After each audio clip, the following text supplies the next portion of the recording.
I want to finish off on this Terence McKenna lecture, and my admiration goes to this man. He had insight, he had understanding, he had clarity.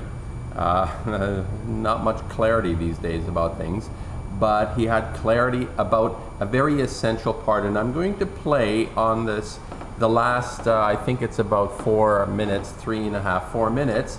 But before I play the ending of this, basically what he is saying, what he has suggested, and this is so important and beautiful from my perspective as a painter, that he is recognizing the extraordinary power and value the artist has to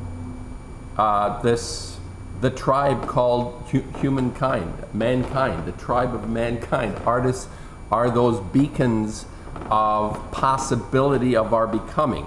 And it's something I have always felt. I mean, I've looked at, before I became an artist, before I became dedicated to doing this full time and as much as possible, nothing else exists, that's all I want to do.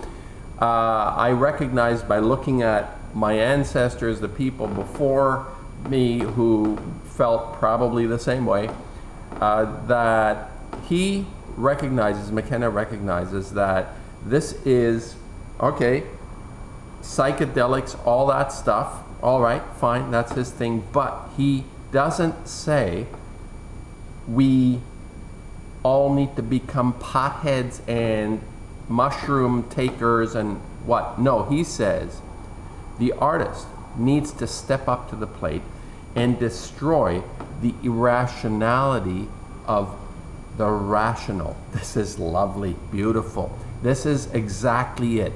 This is the Renaissance. And I'm not trashing the Renaissance carte blanche. No, there is beauty. There is incredible power.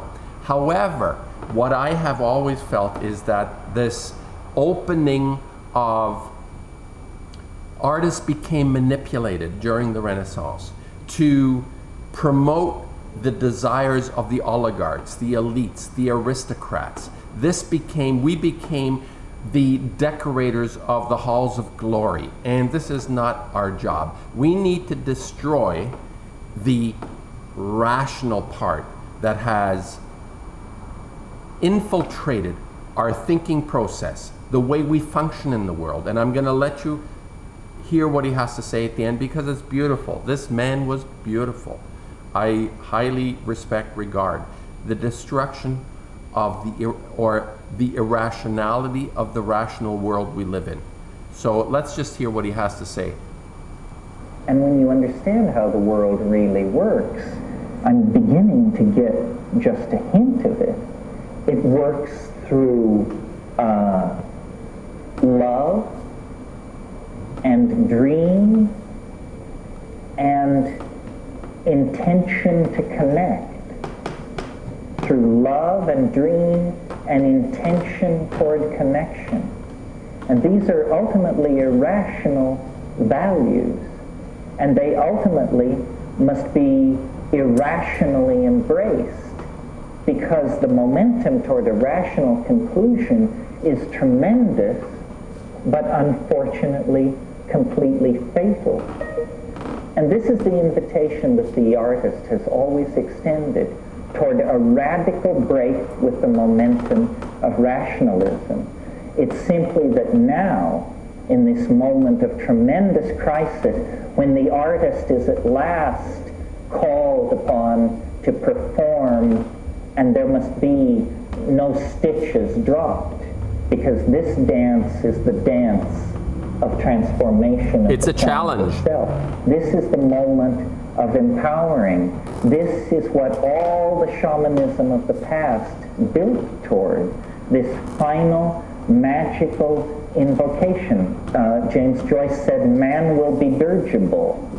That's simply a way of saying that we will find a way to make our dreams and the dreams of the planet and the life it carries one dream.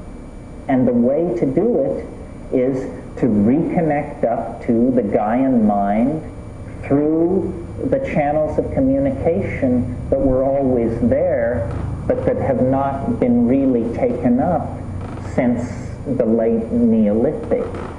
It's time for us to call home, and you know how to do it. It's just a matter of having the courage to do it, to act. Give me a call. And then to have that empowering act spread back through the psychology of the planet. I am very optimistic. I think we are awakening to a new day from a long, long night of the soul, but it must be done collectively, gently, lovingly, and with a complete faith that we are an infant held in the arms of nature, that nature wants this to happen, that we are not an aberration. We are granted peculiar, but we are not an aberration. We are a necessary oddness to the completion of the whole. And this is our glory, and this is why we've been graced with self-reflection. And we can redeem that tremendous empowerment by going forward in love and faith to save the world through art and the pursuit of meaning. Thank you very, very much. Okay, a little bit of kind of sentimental religiosity sneaking into his otherwise very lucid presentation. And of course, I love the fact that he ends not saying get loaded. He says the artist will be the person that we rely on to actually lead us there. And this is in fact, I have no doubt, this is why people are called to doing what you know. The idea of a calling has been somewhat bastardized. You know, when you think about religiosity and the idea of being called to the priesthoods of the planet, you know, these kind of ideas, they're indulgences. These callings are indulgences because we know this group of reptilian pedophiles have actually scourged us. This calling is not a true calling. It is actually something that they do because they satisfy their inner needs and have no sense about giving. There is no reason to become a celibate whatsoever. But the reason is because they can do whatever the hell they want. They can rush through the china shop. It's another thing. Okay, they break all the china in the china shop, but the true calling is one that recognizes the desire, a person recognizing the desire to actually give of themselves in some way, and that's what he's referring to. That giving of oneself, this understanding of this connection to something, and I'm going to work as hard as I can to make that, to create a facility. And you know, this could be a whole other discussion of how to actually accomplish that. And my conclusion is it takes a lot of work.